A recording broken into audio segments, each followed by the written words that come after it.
मैं आज तीसरी बार अपनी पागल नंद का अबॉर्शन करवाने आई थी। वह शादी से पहले हामला हो जाती।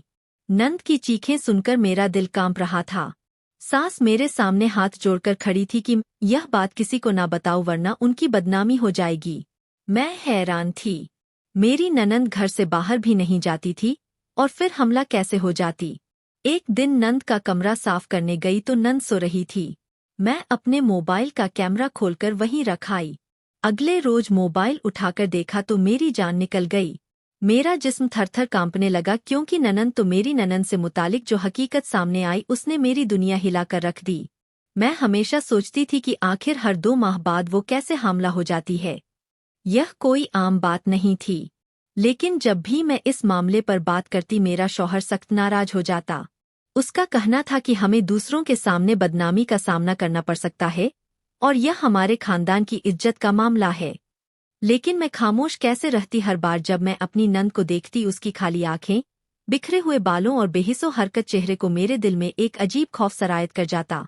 कुछ तो ऐसा था जिसे सब नजरअंदाज कर रहे थे। यह शायद जानबूझकर छुपाया जा रहा था।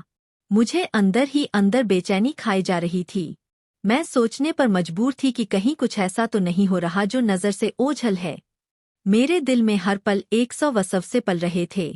शायद यह महज मेरा वहम था, लेकिन मैं इस बात की तस्दीक करना चाहती थी। इसलिए मैंने एक इंतहाई खतरनाक कदम उठाया। शौहर की गैर मौजूदगी में मैंने अपनी ननंद के कमरे में एक छोटा सा खुफिया कैमरा लगा दिया। पहले दिन कुछ खास नजर न आया। दूसरा दिन भी वैसा ही गुजरा और मुझे लगा कि शायद मैं गलत सोच रही थी। मगर तीसरे दिन जो कुछ मैंने देखा उसने मेरे जिस्म से जैसे जान ही निकाल दी। मेरी आंखें स्क्रीन पर जमी रह गई। सांस हलक में अटक गई और जिस्म कांपने लगा। यह हकीकत, यह भयानक सच्चाई। मैंने कभी तस्वुर भी नहीं किया था कि ऐसा भी मुमकिन हो सकता है। कमरे में होने वाले वो मनाजिर मेरे जहन में गूंजने लगे। मेरा दिमाग सुन्न हो गया। दिल खौफ से तेजी से धड़कने लगा। मैं चीखना चाहती थी, रोना चाहती थी, मगर मुझ में हिलने की हिम्मत भी नहीं रही थी। जैसे ही मैंने वीडियो का आखिरी मंजर देखा, मेरे पैरों तले से जमीन निकल गई। मैंने जल्दी से कैमरा बंद किया, कांपते हाथों से उसे उठाया और दीवार का सहारा लेकर खड़ी हुई। मैं जानती थी कि अब यहाँ एक लम्हा भी रुकना मेरे लिए खतरनाक था। मैं दरवाजे की तरफ बढ़ी, लेकिन मेरे कदमों में सकत नहीं थी। ऐसा लगा जैसे मेरे जिस्म से सारी तवानाई खींच ली गई हो। मुझे जल्दी से यहाँ से निकलना था। मेरे लिए इस घर में मजीद रुकना नामुमकिन था। मैं जानती थी कि अगर किसी को पता चल गया कि मैंने यह सब देख लिया है, तो मेरे साथ कुछ भी हो सकता है। मैंने अपनी सारी हिम्मत जमा की, दरवाजा खोला और कांपती टांगों के साथ घर से बाहर भाग निकली। मेरा नाम शुमाला है। मेरी उम्र 22 साल है और मैं अपने वालिद के साथ एक आम सी जिंदगी गुजार रही थी। मेरी जिंदगी हमेशा से बहुत सादा रही थी। छोटा सा घर, चंद गिने चुने ख्वाब और बाबा की बेपनाह मोहब्बत। माँ की मौजूदगी में सब कुछ ठीक लगता था, मुकम्मल सा। मगर जब वो चली गई तो सब कुछ बदल गया। माँ के बगैर घर की दीवारें सोने लगती थी। हर चीज वीरान सी महसूस होती थी। माँ के जाने के बाद बाबा कुछ ज्यादा ही परेशान रहने लगे थे। वह पहले की तरह मुझसे हर फैसले में राय नहीं लेते थे, बस खुद ही सब कुछ तय करने लगे थे। उनकी खामोशी के पीछे छुपी बेचैनी को मैं रोज महसूस करती थी। वो अक्सर मुझे अकेला घर छोड़ने से घबराते थे। बार बार ताकीद करते कि दरवाजे अच्छी तरह बंद रखो, किसी अजनबी से बात ना करो। मैं समझती थी कि वह फिक्र करते हैं, मगर मैंने कभी उनकी परेशानी की असल वजह पर गौर नहीं किया था। वो दिन आ गया जब मुझे सब कुछ समझ में आ गया। वो रात जिसने मेरी जिंदगी हमेशा के लिए बदल दी। रात काफी हो चुकी थी। बाबा हमेशा की तरह दुकान पर थे और मैं घर में अकेली थी। वैसे तो यह मेरे लिए कोई नई बात नहीं थी, मगर उस रात का माहौल ही अजीब था। बाहर गली में मुकम्मल सन्नाटा था और एक गैर मामूली खामोशी हर चीज पर तारी थी, जैसे हवा में कुछ छुपा हुआ खतरा हो। मैंने कई बार खिड़की से बाहर झांका मगर अंधेरे में कुछ नजर नहीं आ रहा था।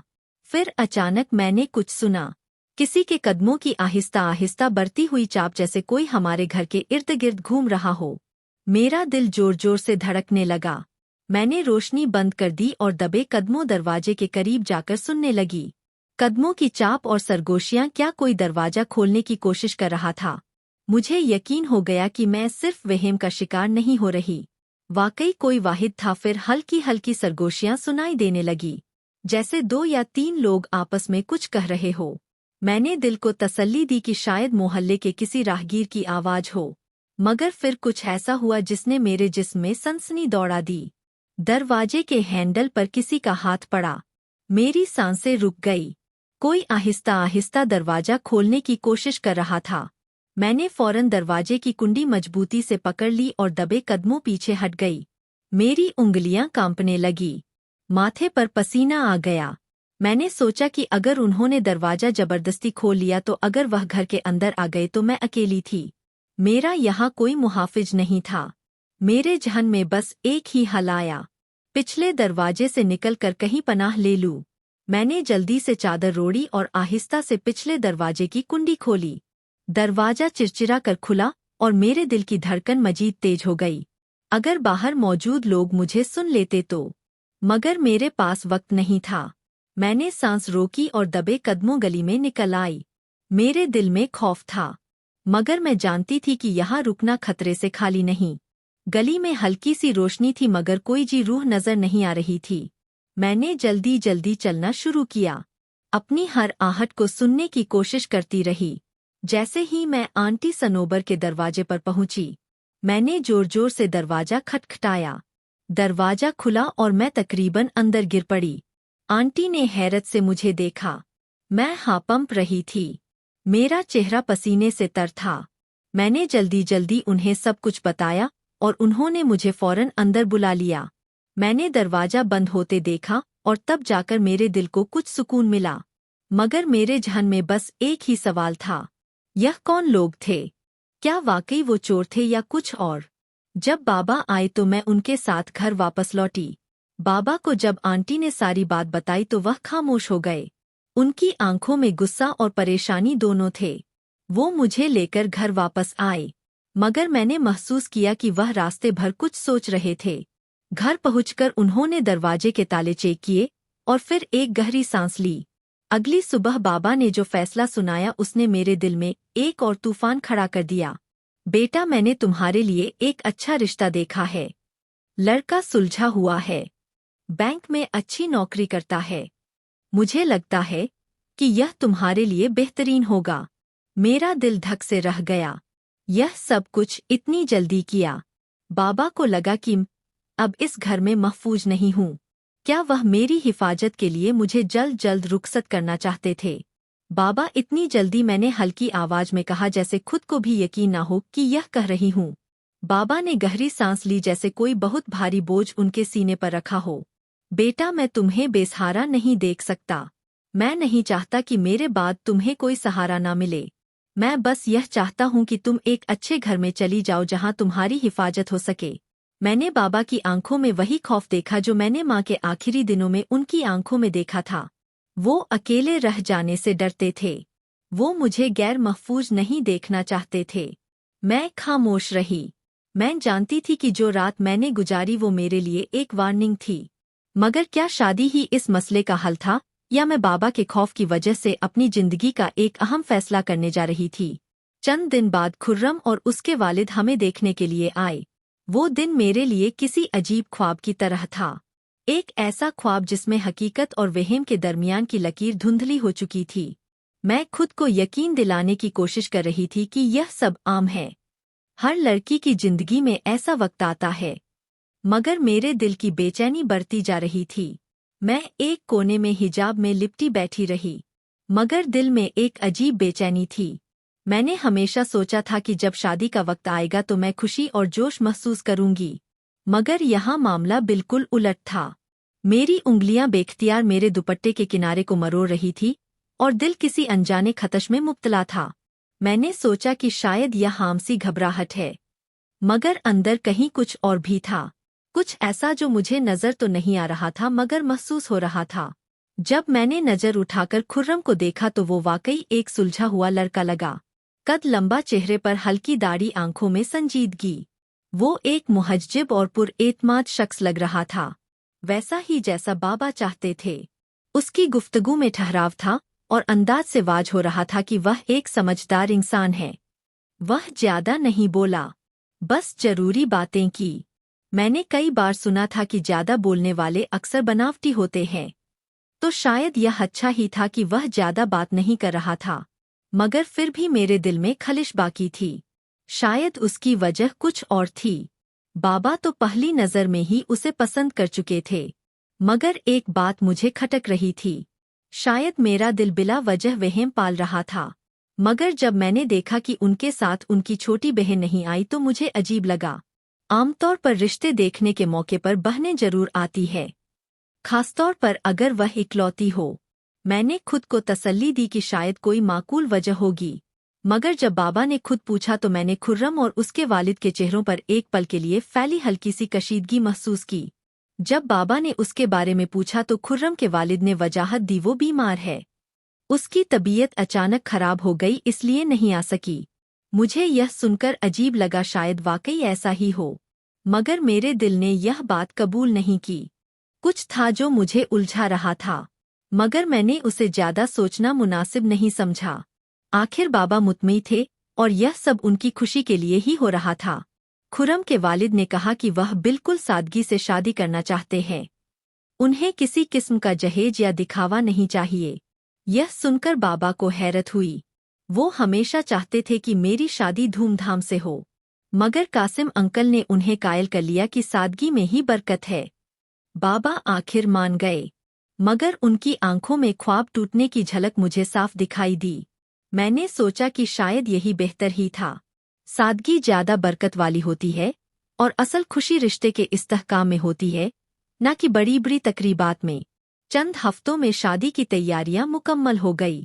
सब कुछ बहुत जल्दी हो रहा था, जैसे वक्त को पर लग गए हो। कपड़ों की खरीदारी, मेहंदी की तैयारियां, छोटे मोटे इंतजामात, यह सब कुछ इतनी तेजी से हुआ कि मुझे महसूस ही नहीं हुआ कि अपनी जिंदगी के एक नए मोड़ पर आ चुकी हूँ। मेरे दिल में अजीब सी कैफियत थी, कभी खुशी, कभी बेयकीनी, कभी हल्की सी उदासी। मैं जब अपने कमरे में बैठी थी तो दिल अजीब सी घबराहट में मुब्तला था। क्या वाकई में शादी के लिए तैयार थी? यह एक ऐसा सवाल था जिसका जवाब मेरे पास नहीं था। सब कुछ इतनी जल्दी हो रहा था कि मुझे सोचने का वक्त ही नहीं मिल रहा था। बाबा मेरे पास आए। उनकी आंखों में नमी थी। यह पहला मौका नहीं था जब मैंने बाबा को जज्बाती देखा था, मगर आज उनकी आंखों में कुछ और था। एक बाप की बेबसी, एक बेटी की जुदाई का खौफ और शायद माँ के न होने की कमी। बेटा, माँ होती तो यह दिन और भी खास होता। मगर तुम फिक्र ना करना, मैं हमेशा तुम्हारे साथ हूँ। यह सुनते ही मेरी आंखों में आंसू आ गए। मैं बाबा के गले लग गई और बेख्तियार रो पड़ी। मैं जानती थी कि बाबा मुझसे बेहद मोहब्बत करते हैं और यह फैसला भी मेरी बेहतरी के लिए ही किया था। मगर उस वक्त मुझे माँ की कमी शिद्दत से महसूस हो रही थी। उस रात मैं अपने बिस्तर पर लेटी तो नींद आंखों से कोसों दूर थी। मेरे जहन में वह रात भी गूंज रही थी जब मैं खौफजदा होकर आंटी स्नोबर के घर भाग गई थी और बाबा ने अगले ही दिन मेरे लिए रिश्ते तलाश करने का फैसला कर लिया था। क्या वो वाकई मेरी भलाई के लिए था या महज जल्दबाजी कर रहे थे? रुखसती के बाद जब मैं खुर्रम के फ्लैट पर पहुंची तो मुझे हैरत हुई। मैंने हमेशा सोचा था कि शादी के बाद जब लड़की अपने नए घर जाती है तो सब कुछ अजनबीर लगता होगा। एक नया माहौल, नए लोग और नए ताल्लुकात। मगर यहाँ मामला मुख्तलिफ था। यह घर जो मेरा नया मस्कन था, बेहद साफ सुथरा और खूबसूरत था, जैसे किसी ने खासतौर पर मेरे इस्तकबाल के लिए सजाया हो। हर चीज सलीके से रखी गई थी और माहौल में एक अजीब सी अपनायत महसूस हो रही थी। मेरा कमरा खासतौर पर दुल्हन के कमरे की तरह सजा था। गुलाब की पत्तियां, हल्की रोशनी और सफ़ेद सुर्ख रंग के पर्दे, सब कुछ किसी ख्वाब की तरह लग रहा था। मैंने एक हल्की सांस ली और अपने अंदर की बेचैनी को कम करने की कोशिश की। सब कुछ मामूल के मुताबिक था, फिर भी मेरे दिल में कहीं ना कहीं एक अजीब सा एहसास मौजूद था, जैसे कोई अनदेखे साए मुझे देख रहे हो। खुर्रम भी बहुत नरम मिजाज लग रहा था। वो मुझसे नरमी और मोहब्बत से बात कर रहा था और उसके लहजे में खलूस था। वो एक सुलझा हुआ इंसान लग रहा था, जैसा कि बाबा ने कहा था। मुझे लगा कि शायद मैं बिला वजह घबरा रही थी।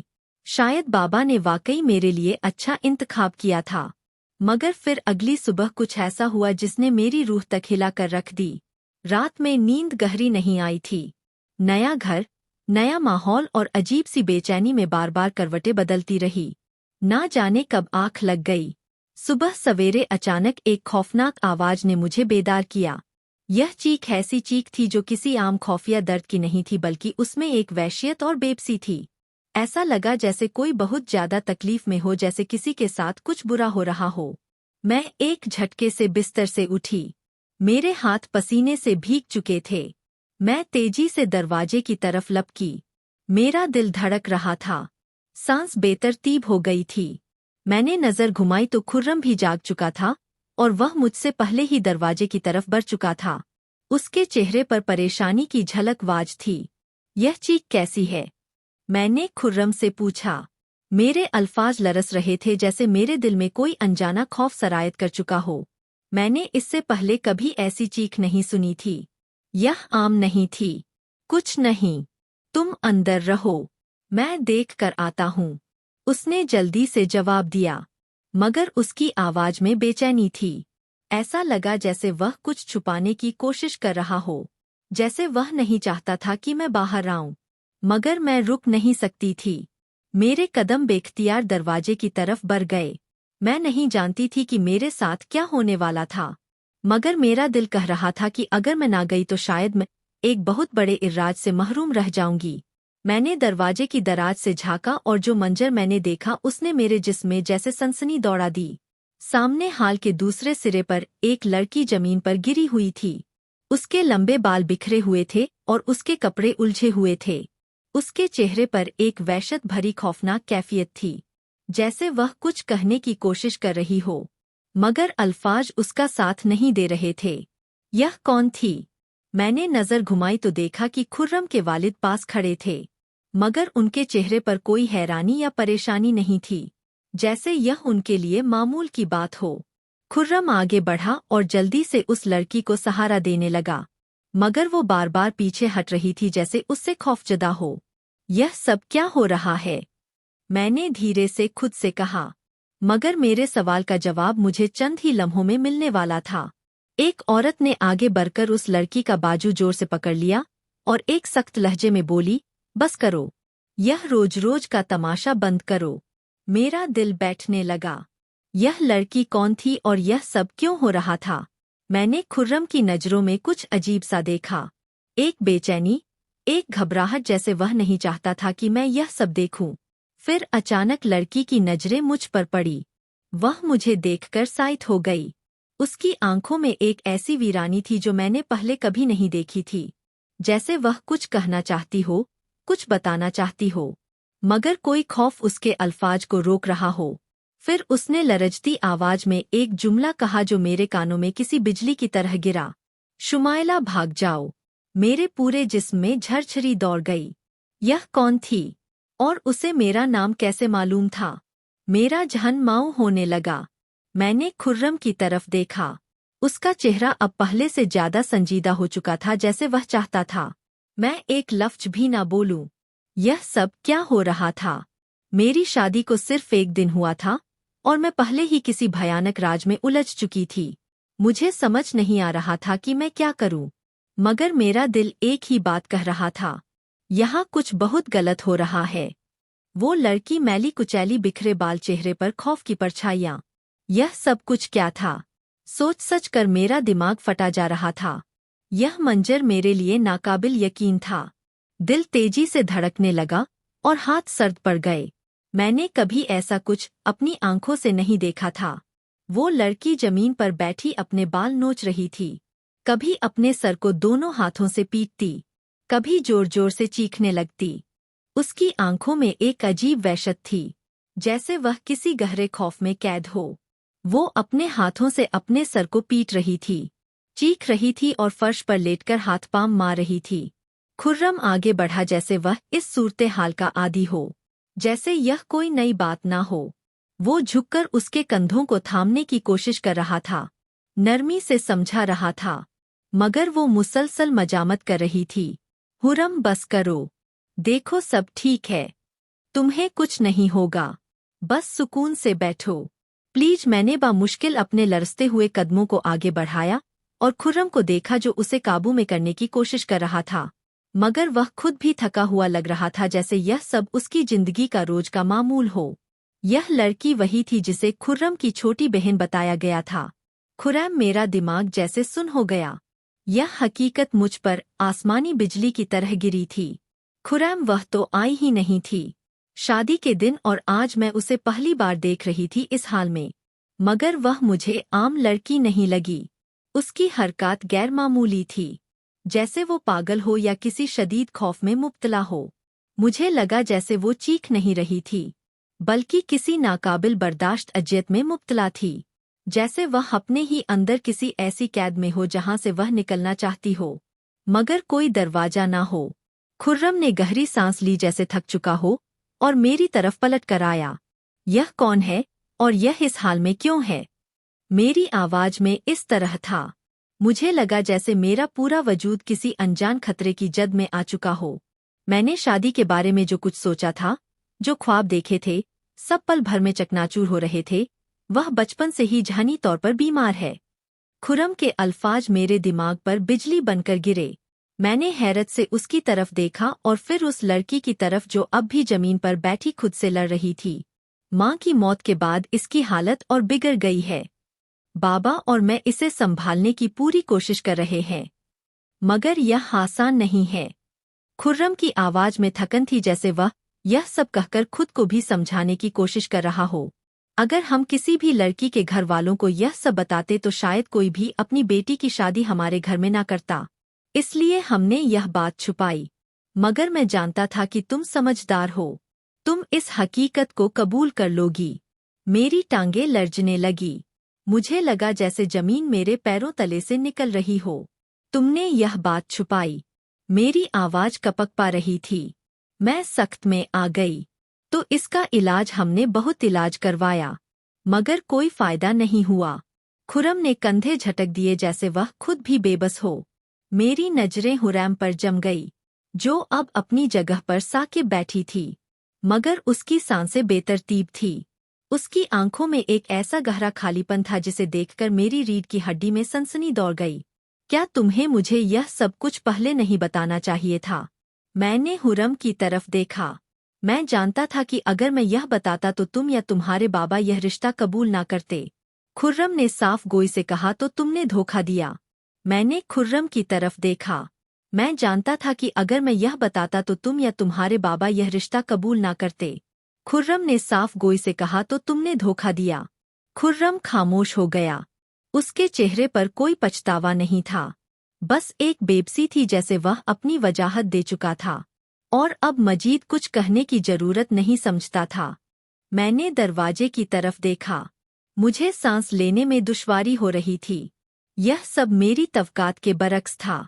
मैंने कभी नहीं सोचा था कि शादी के दूसरे ही दिन मुझे ऐसे हालात का सामना करना पड़ेगा। मुझे समझ नहीं आ रहा था कि मैं क्या करूं। यहाँ से चली जाऊं, मगर कहाँ? क्या बाबा को बताऊं? मगर वो क्या करेंगे? मैं खामोश हो गई, मगर मेरे दिल में अजीब सा खशा था। खुर्रम ने जो वजाहत दी थी वो बजाहिर नॉर्मल लग रहा था, मगर मेरे दिल ने उसे कबूल नहीं किया। अगर हुरैम वाकई जहनी तौर पर बीमार थी तो उसे देखकर मेरे अंदर यह खौफ क्यों जाग रहा था? क्यों उसकी नजरें कुछ कहना चाहती थी मगर अल्फाज उसका साथ नहीं दे रहे थे? मैंने उस दिन से हुरैम पर गहरी नजर रखनी शुरू कर दी। मैं जानना चाहती थी कि क्या वाकई वह बीमार है या कोई और राज है जो खुर्रम और उसके वालिद मुझसे छुपा रहे हैं। अगले चंद दिनों में मैंने महसूस किया कि हुरैम की हरकत बहुत अजीब थी।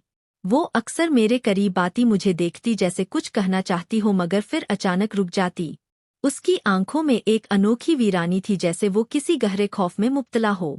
फिर एक दिन जब मैं अपने कमरे में बैठी थी, आहिस्ता आहिस्ता मेरे पास आई। मेरे अंदर एक अनजाना खौफ उठने लगा, मगर मैंने खुद को पुरसुकून रखने की कोशिश की। मैंने उसे गौर से देखा। उसके कपड़े मैले थे, बाल बिखरे हुए और उलझे हुए थे और आंखें, उसकी आंखों में एक अजीब सी वहशियत थी। उसने आहिस्ता से मेरा हाथ पकड़ा और मेरे करीब आई।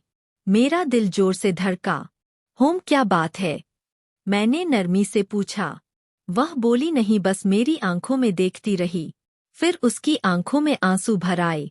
मैं हैरानी से उसे देख रही थी। वह कुछ इशारे करने लगी जैसे कुछ समझाने की कोशिश कर रही हो, मगर उसकी हरकत मुझे समझ नहीं आ रही थी। फिर अचानक दरवाजे पर किसी के कदमों की आवाज आई। खुर्रम एकदम पीछे हटी और कांपने लगी। मैंने देखा कि खुर्रम दरवाजे पर खड़ा था। उसका चेहरा सख्त था। तुम यहाँ क्या कर रही हो? खुर्रम की आवाज सख्त और करतक थी। खुर्रम ने खौफजदा होकर मेरी तरफ देखा, जैसे वह मदद मांग रही हो। फिर वह दीवार के साथ जाकर दबक गई, जैसे कोई बच्चा डांट के खौफ से छुपने की कोशिश कर रहा हो। खुर्रम ने सख्त नजरों से मेरी तरफ देखा, फिर हुरैम को बाजू से पकड़कर खींचते हुए बाहर ले गया। मेरा दिल धक धक करने लगा। खुर्रम का यह रवैया इतना सख्त क्यों था? क्या वह वाकई अपनी बहन के बारे में फिक्रमंद था, या उसकी सख्ती के पीछे कोई और राज छुपा था? अगली रात जब सब सो चुके थे, मुझे प्यास महसूस हुई। मैं पानी लेने के लिए किचन की तरफ जा रही थी कि मेरी नज़र हुरैन के कमरे पर पड़ी। दरवाजा थोड़ा सा खुला हुआ था और अंदर मध्यम रोशनी थी। मेरे कदम खुद ब खुद उस तरफ बढ़ गए। मेरे अंदर एक अनजाना सा एहसास पैदा हुआ, जैसे कुछ मुझे अंदर देखने पर मजबूर कर रहा हो। मैंने आहिस्ता से अंदर झांका और जो मंजर मेरे सामने आया उसने मेरे पैरों तले से जमीन निकाल दी। हुरैन फर्श पर पड़ी कांप रही थी। उसका चेहरा सुर्ख हो रहा था और उसकी सांसें बेतरतीब थी। वो बार बार अपने बाजुओं को जोर से जकड़ रही थी, जैसे खुद को काबू में रखने की कोशिश कर रही हो। खुर्रम, तुम ठीक हो? मैंने तेजी से अंदर जाकर उसे सहारा दिया। वो मुझसे नजरें मिलाने से कतरा रही थी, जैसे उसे किसी बात का खौफ हो। उसकी आंखों में शदीद तकलीफ थी, जैसे वह कुछ कहना चाहती हो मगर कह ना सकती हो। फिर वो आहिस्ता से मेरे कान के करीब आई और मध्यम आवाज में बोली, मुझे बचा लो। मेरा दिल जैसे सीने में धड़कना भूल गया। क्या मतलब? मैंने घबराकर पूछा, मगर इससे पहले कि वो मजीद कुछ कह पाती, अचानक दरवाजा जोर से खुला और मेरे ससुर अंदर दाखिल हुए। उनके चेहरे पर गुस्से के आसार थे। तुम यहाँ क्या कर रही हो? उनकी आवाज सख्त थी। मैं बुखला गई। वो बीमार है। मैं इसे देख रही थी। मेरे ससुर ने मुझे सख्त नजरों से घोड़ा, फिर हुरैम की तरफ देखा। इससे कुछ नहीं हुआ। तुम अपने कमरे में जाओ। मैंने कुछ बोलने के लिए लब खोले, मगर खुर्रम भी अंदर आ चुका था। शुमाला, तुम परेशान मत हो। हुरैम को बस बुखार है।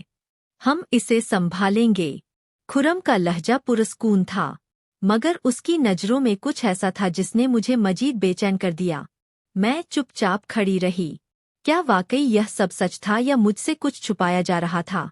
अगली सुबह जब मैं बेदार हुई तो मेरे दिमाग में कल रात के वाक़े की गूंज थी। खुर्रम की सरगोशी, उसकी आंखों में खौफ, खुर्रम और उसके वालिद का रवैया, सब कुछ मुझे एक अजीब कहानी का हिस्सा लग रहा था। मुझे बचा लो, यह अल्फाज बार बार मेरे जहन में गूंज रहे थे। मैंने तय कर लिया कि मैं सच का पता लगाकर रहूंगी। अगले दिन जब हुरम दफ्तर गया और मेरे ससुर बाहर थे, मैंने शाहिदा आंटी को बुलाया, जो कभी कभार हुरैम की देखभाल के लिए आती थी। यह मेरा मौका था। मैं जानती थी कि घर के किसी फर्ज से मुझे सच नहीं मिलेगा, मगर शायद शाहिदा आंटी कुछ जानती हो। वो बरसों से इस घर में आ रही थी और उनके चेहरे पर हमेशा एक अजीब सा खौफ रहता था। आंटी, आप कितने अरसे से यहाँ आ रही है? मैंने पूछा। शाहिदा आंटी ने इधर उधर देखा, जैसे यकीन कर रही हूँ कि कोई सुन ना रहा हो। फिर उन्होंने आहिस्ता से कहा, कई साल हो गए बीवी, मगर मैं सिर्फ जरूरत के वक्त आती हूँ। यह लोग मुझे ज्यादा देर यहाँ रहने नहीं देते। क्यों? शाहिदा आंटी ने मेरी तरफ गहरी नजरों से देखा, जैसे कुछ कहना चाह रही हूँ, मगर हिचकिचा रही हूँ। बीवी, मैं ज्यादा कुछ नहीं कह सकती, मगर यह घर यह हाम नहीं है। यहाँ कुछ ऐसा है जो ठीक नहीं है। क्या मतलब? मेरा दिल धड़कने लगा। शाहिदा आंटी ने झिझकते हुए कहा, बस इतना कहूंगी, अगर तुम्हें कभी लगे कि कुछ गलत हो रहा है तो अपनी आंखें खुली रखना। यहाँ हर चीज वैसी नहीं है जैसी नजर आती है। मेरे जिस्म में जैसे एक सनसनी दौड़ गई। मैंने गौर से शाहिदा आंटी को देखा। वो परेशान लग रही थी। जैसे ज्यादा कुछ कहना चाहती हूँ, मगर कह नहीं पा रही थी। अगले दिन मैंने हुरैन की हालत मजीद खराब देखी तो मैंने एक फैसला कर लिया। मैं इस घर में और अंधेरे में नहीं रह सकती थी। मैं सच जानना चाहती थी। मैंने अपनी एक जानने वाली डॉक्टर को बुलाया ताकि वह चुपके से हुरैम का मुआयना कर सके। मैं जानती थी कि अगर खुरम या उसके वालिद को मालूम हो गया तो वह कभी इजाजत नहीं देंगे। जब डॉक्टर ने हुरैम का चेकअप किया तो उसके चेहरे पर खौफ के आसार थे। शुमाइला, मैं तुम्हें कुछ बताना चाहती हूँ, मगर यह बहुत चौंका देने वाली बात है। मेरा दिल डूबने लगा। क्या हुआ? डॉक्टर ने एक लम्हे के लिए खामोशी अख्तियार की, फिर आहिस्ता से कहा, वो रेहम हामला है। मेरा जिस्म जैसे पत्थर का हो गया। मुझे लगा जैसे मेरे इर्द गिर्द की दुनिया एक झटके से रुक गई हो। क्या मेरी आवाज़ कांप रही थी? डॉक्टर की नजरें संजीदा थी। हाँ, और मेरा ख्याल है कि इसे कोई नशा आवर दवा भी दी जा रही है, क्योंकि वह बहुत कमजोर हो चुकी है और उसका दिमाग जैसे बंद होता जा रहा है। मेरी आंखों में आंसू आ गए। यह कैसे हो सकता था? घर में कोई और मर्द नहीं था, तो फिर यह किसका बच्चा था? मेरे जहन में खौफनाक सोच आई, मगर मैंने फौरन उसे झटक दिया। क्या होम कुछ जानता था या फिर मेरे जहन में सवालात की गूंज थी? मगर जवाबात दूर दूर तक नजर नहीं आ रहे थे। मेरे हाथ कांप रहे थे, दिल बेतहाशा धड़क रहा था। डॉक्टर की बातों ने जैसे मेरे पूरे वजूद को झिंझोर कर रख दिया था। हुरैम हावला है, यह अल्फाज मेरे जहन में गूंज रहे थे। यह कैसे मुमकिन था? हुरैम घर से बाहर नहीं जाती थी, वो किसी से मिलती नहीं थी। फिर आखिर वो मुझे लगा जैसे मेरा दिमाग मफलूज हो गया हो। शुमाइला, तुम ठीक हो? डॉक्टर ने मेरे कंधे पर हाथ रखा। मैं जैसे नींद से जागी। यह कैसे हो सकता है? मेरी आवाज कांप रही थी। डॉक्टर ने मेरी आंखों में देखा, जैसे कुछ सोच रही हो। फिर वह आहिस्ता से बोली, मेरे ख्याल में हुरैम के साथ कुछ बहुत बुरा हुआ है। वो मुकम्मल होश में नहीं है। शायद उसे कोई ऐसी दवा दी जा रही है जिससे वो मजामत ना कर सके। क्या मतलब? मैंने घबराकर पूछा।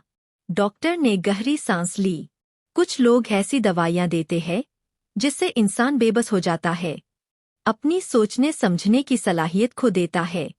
अगर उसे मुसलसल दी जाए तो वह जिंदा तो रहता है, मगर अपनी हालत के बारे में कुछ नहीं कर सकता। तो क्या हुरैम के साथ भी ऐसा ही हो रहा था? मेरा पूरा वजूद खौफ में डूब गया।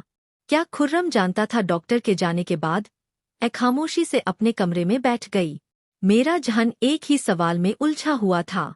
क्या खुर्रम को इस बारे में कुछ मालूम था? खुर्रम हमेशा मुझे कहता था कि हुरम जहनी मरीजा है, मगर मैं अब उस पर यकीन नहीं कर सकती थी। मेरे दिल में बेशुमार सवालात उठ रहे थे। अगर हुरैम बीमार है तो वह हामला कैसे हो सकती है? अगर हुरम को मालूम नहीं तो क्या उसके वालिद को मालूम है? अगर वह दोनों जानते हैं तो वह यह हकीकत क्यों छुपा रहे हैं? मुझे लगा कि अगर मैंने सच्चाई तलाश ना की तो मैं खुद भी किसी जाल में फंस जाऊंगी। मैंने तहैया कर लिया था कि खुद इस राज से पर्दा उठाऊंगी। यह घर कुछ छुपा रहा था और मैं दानिस्ता तौर पर इस घर का हिस्सा बन चुकी थी। अगले दिन जब खुर्रम और उसके घर वाले घर से चले गए, मैंने खुफिया कैमरा खरीदकर हुरैन के कमरे में लगा दिया। मुझे उस घर के बारे में बहुत कुछ अजीब लग रहा था और मेरा दिल कह रहा था कि कुछ न कुछ जरूर छुपाया जा रहा है। कुरैम की हालत, उसकी आंखों में बसीहत और सबसे ज्यादा उसका हमल, यह सब एक ऐसे खौफनाक राज की तरफ इशारा कर रहा था जिसे मैं समझने से कासिर थी। मैं जानना चाहती थी कि रातों को वहाँ क्या होता है। हुरम और उसके वालिद हमेशा कहते कि हुरैम को किसी किस्म की जहनी बीमारी है, मगर जो कुछ मैं देख चुकी थी वो इस कहानी से मेल नहीं खाता था। 2 दिन तक मैंने कोई खास चीज नहीं देखी थी, मगर तीसरे दिन जो मैंने देखा उसने मेरे पैरों तले से जमीन निकाल दी। रात के सन्नाटे में जब पूरा घर सो रहा था, हुरैन के कमरे का दरवाजा आहिस्ता से खुला। मैंने कैमरे की स्क्रीन पर नजर जमा रखी थी। मेरी सांसें बेतरतीब थी। दिल दुआ कर रहा था कि मेरी तमाम सोचें गलत साबित हो, मगर जो मैं देखने जा रही थी वो मेरी जिंदगी का सबसे भयानक लम्हा बनने वाला था। मेरे ससुर अंदर आए। मेरा दिल एक लम्हे के लिए धड़कना भूल गया। उन्होंने दरवाजा आहिस्ता से बंद किया और आगे बढ़े। हुरैम खामोशी से बैठी थी, जैसे उसे कुछ समझ न आ रहा हो। उसकी आंखें वीरान थी, जिस्म एक बेजान पुतले की मानित, जैसे वो जिंदा होते हुए भी मर चुकी थी। फिर जो हुआ वो मैं बयान नहीं कर सकती। मेरा जिस्म खौफ से कांपने लगा। मेरी आंखों के सामने जो मंजर था वो ऐसा था कि मेरे अंदर की तमाम चीखें गुम हो गई। मैंने कांपते हाथों से लैपटॉप बंद कर दिया, मगर मेरे आंसू नहीं रुक रहे थे। यह सब कुछ मेरे अपने ससुर ने किया था। अगली सुबह मैंने जल्दी से खुर्रम को बुलाया। मैंने फैसला किया था कि उसे सब कुछ बताऊंगी। मैं खुद को काबू में रखने की कोशिश कर रही थी, मगर मेरे अंदर तूफान बरपा था।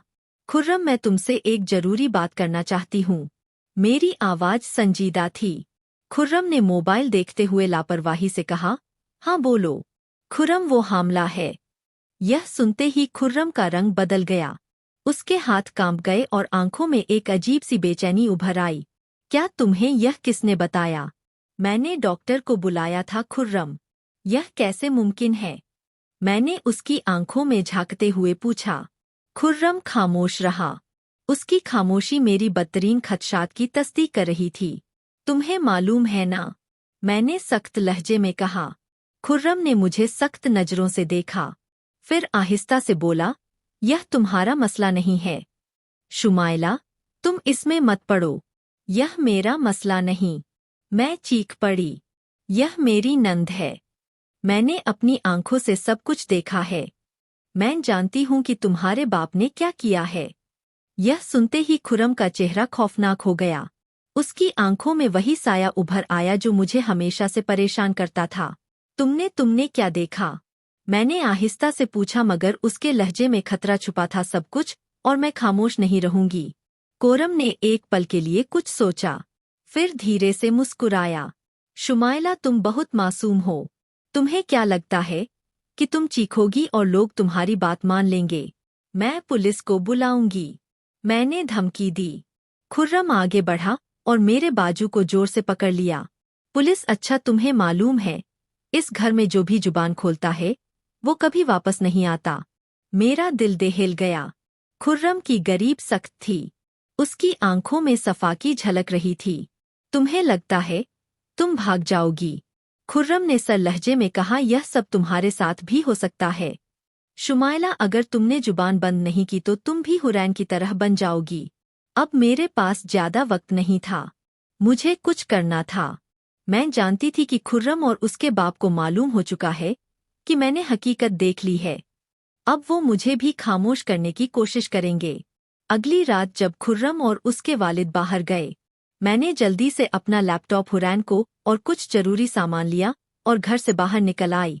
मेरी सांस बेतरतीब थी। दिल जोर जोर से धड़क रहा था। खौफ के साए मेरे पीछे थे, लेकिन मैं रुक नहीं सकती थी। मेरे पास वक्त बहुत कम था और खतरा बहुत ज्यादा। अगर उन्होंने मुझे देख लिया तो यह सोच मेरे दिल को हिला रही थी, मगर मैंने अपने कदम नहीं रोके। मैं जानती थी कि अगर आज मैंने हिम्मत ना की तो शायद फिर कभी ना कर पाती। गली अंधेरे में डूबी हुई थी। मैंने चादर को मजबूती से लपेट लिया। हुरैम की कमजोर कलाई थाम ली और तेज कदमों से चलने लगी। हुरैम ने ढाल थी जैसे उसके अंदर की रूह खत्म हो चुकी हो। वह बाम मुश्किल मेरे साथ कदम मिला रही थी, मगर मैंने उसे सहारा दिया। बस थोड़ा और हुरैम, हम महफूज जगह पहुंचने वाले हैं। मैंने सरगोशी की। अल्लाह ने करम किया। मैं हुरैम को लेकर सीधी अपने बाबा के घर पहुंची। बाबा दरवाजे पर मुझे देखकर हैरान रह गए। मैंने बेख्तियार दरवाजे की दहलीज पार की और हुरैम को सोफे पर बिठाया। वो थर-थर कांप रही थी। उसकी आंखों में जिंदगी के आसार खत्म हो चुके थे। शुमाला, यह सब क्या हो रहा है? बाबा की आवाज में तफ्तीश थी। मैंने एक लम्हा जाया किए बगैर उनके हाथ थामे। बाबा, मुझे आप पर भरोसा है। मैं जो कुछ बताने जा रही हूँ वो शायद आपको नाकाबिल यकीन लगे, मगर मैं सच बोल रही हूँ। फिर मैंने सब कुछ बयान कर दिया। हुरैन की हालत, उसका हमल, मेरे ससुर की दरिंदगी, खुफिया कैमरे में कैद, भयानक सच, हर चीज। बाबा लरज गए। यह कैसे हो सकता है? उनकी आवाज कांप रही थी। बाबा, मैंने अपनी आंखों से सब कुछ देखा है। हमें पुलिस को इत्तला देनी होगी। बाबा ने कांपते हाथों से फोन उठाया और पुलिस को बुला लिया। पुलिस जल्दी हमारे घर पहुंच गई। मैंने उन्हें खुफिया कैमरे की रिकॉर्डिंग दी और उन्होंने हर चीज तफसील से सुनी, मगर जो सच सच सामने आया वो और भी खौफनाक था। यह पहला मौका नहीं था जब उन्होंने किसी लड़की को यूं शिकार बनाया था। वो हर 2-3 साल बाद किसी नई जगह जाकर एक नई लड़की को अपने जाल में फंसाते, उससे शादी करते और फिर उस पर वही जुल्म करते जो हुरैम पर हुआ था। यह सुनकर मेरे हवास मुत्तल हो गए। क्या? हाँ, पुलिस इंस्पेक्टर ने कहा। हमने जब खुर्रम के दस्तावेज निकालवाए तो हमें पता चला कि वो खुर्रम की बहन नहीं बल्कि उसकी पिछली बीवी थी। लेकिन वो पागल क्यों है? मैंने बेयकीनी से सवाल किया। इंस्पेक्टर ने गहरी सांस ली, फिर आहिस्ता से कहा, क्योंकि खुर्रम और उसके बाप ने उसे नशे में मुब्तला कर दिया था ताकि वह हकीकत किसी को न बता सके। मेरी आंखों में आंसू आ गए। यह दरिंदे है, शुमाइला बीबी। इंस्पेक्टर ने कहा, है मजीद तहकीक करनी होगी, लेकिन हमें लगता है कि यह दोनों पहले भी यही सब कर चुके हैं। पुलिस ने खुर्रम और उसके बाप को गिरफ्तार कर लिया। जब खुर्रम को गिरफ्तार किया गया तो उसने सब कुछ तस्लीम कर लिया। हाँ, मैंने यह सब किया है और मैं इसे दोबारा भी कर सकता था, खुर्रम ने सफाके से कहा। तुमने 5 शादियां की? इंस्पेक्टर ने सवाल किया। खुर्रम ने हंसकर सर हिलाया और हर बार यही खेल खेला। मैं खुश था कि तुम्हें भी इसमें फंसा लिया, मगर तुम तो बहुत जहीन निकली शुमाइला। मेरे बदन में झरझरी दौड़ गई। पुलिस की तहकीकात आगे बढ़ रही थी और जो सच सामने आ रहा था वो मेरी तवक्का से कहीं ज्यादा होलनाक था। यह सिर्फ हुरम के साथ होने वाला जुल्म नहीं था, बल्कि एक मुंजम जुर्म था जो सालों से जारी था। यह दोनों खुर्रम और उसका बाप महज दरिंदे नहीं थे, यह कारोबारी मुजरिम थे और इनका कारोबार था बेसहारा लड़कियों को अपने जाल में फंसाना, उन्हें हमला करना और फिर उनके बच्चों को बैरूने मुल्क बे औलाद जोड़ों को फरोख्त करना। हमेशा ऐसी लड़की तलाश की जाती थी जो या तो बहुत गरीब होती या फिर बेसहारा। यह सब कुछ वो बाप बेटा इसलिए करते थे ताकि उस लड़की का बच्चा किसी बैरूने मुल्क मकीम बे औलाद जोड़े को दे दिया जाए। मेरे दिल में हौलनाक एहसास पैदा हुआ। यह लोग कितनी औरतों की जिंदगी बर्बाद कर चुके थे। पुलिस ने मजीद खोज लगाई और मालूम हुआ कि खुर्रम की 5 बीवियां या तो गायब थी या फिर पागलखाने में दाखिल करवा दी गई थी। 3-4 बार हमला होने के बाद जब वो लड़की उनके काम की नहीं रहती थी तो वह उसे पागलखाने में दाखिल करवा देते थे। यह जानकर मेरी सांसें रुकने लगी। क्या मैं भी इसी अंजाम का शिकार होने वाली थी? अगर मैंने कुछ ना किया होता तो आज मेरी कहानी भी वही होती जो हुरैम और उन बेशुमार बदकिस्मत लड़कियों की थी। पुलिस ने हुरैम के वसा को तलाश करने के लिए तहकीकात तेज कर दी। मेरे बाबा ने खुदा का शुक्र अदा किया कि उन लोगों ने अभी मुझे कोई नुकसान नहीं पहुंचाया। मैं बाबा के साथ बैठकर सोचती रही कि अगर मैं खामोश रहती, अगर मैं हकीकत जाने की कोशिश ना करती, अगर मैं डर जाती तो आज मैं कहाँ होती। लेकिन सबसे बड़ा सवाल यह था, यह सिलसिला कब से जारी था और क्या मजीद कोई ऐसी लड़कियां थी जो अभी तक उनके शिकंजे में फंसी हुई थी। मैं जानती थी कि यह मामला सिर्फ खुर्रम और उसके बाप के पकड़े जाने से खत्म नहीं होगा। पुलिस को उनके पूरे नेटवर्क तक पहुंचाना था ताकि मजीद किसी मासूम लड़की की जिंदगी बर्बाद ना हो।